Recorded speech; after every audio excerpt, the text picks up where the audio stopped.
Subconscious power, use your inner mind to create the life you've always wanted.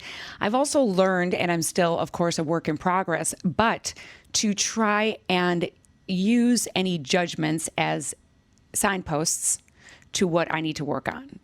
So if I'm all of a sudden watching somebody, seeing somebody, or judging my friend, if I'm really triggered by her, I'm like, why am I triggered by this? And then I'll talk some smack, and then I'll be like, oh, wait a minute, what's going on inside of me that's making me triggered and feel judgy? And then I use that as a signpost to come back and figure it out. Because I don't want to be that person either. I don't want to be that catty projecting yuckies. I want to spread love. No, and it doesn't feel good, and it never looks good. It doesn't. No, let me just explain real quick what that is. It's a natural instinct that you have. And the natural instinct is that we come out in competition. First, we come out, I love my mommy. I need milk, food, shelter. I need all of those things and love.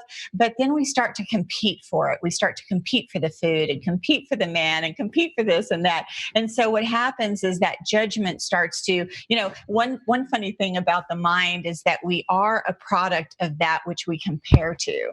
So like there's this great class at Yale. I don't know when the last time you've been taking college courses is, but it seems like COVID brought out the best in college courses for us. And they have a great course there on happiness. And I love the fact that they integrated real mind science with how it applies to, that judgy feeling that we get about others and how we compete for things. And one of those is that we do direct compare ourselves to everything. So where does that leave us with social media? Big problem. Where does that lead us with, everything? You compare to your next relative marker or benchmark, as you put it.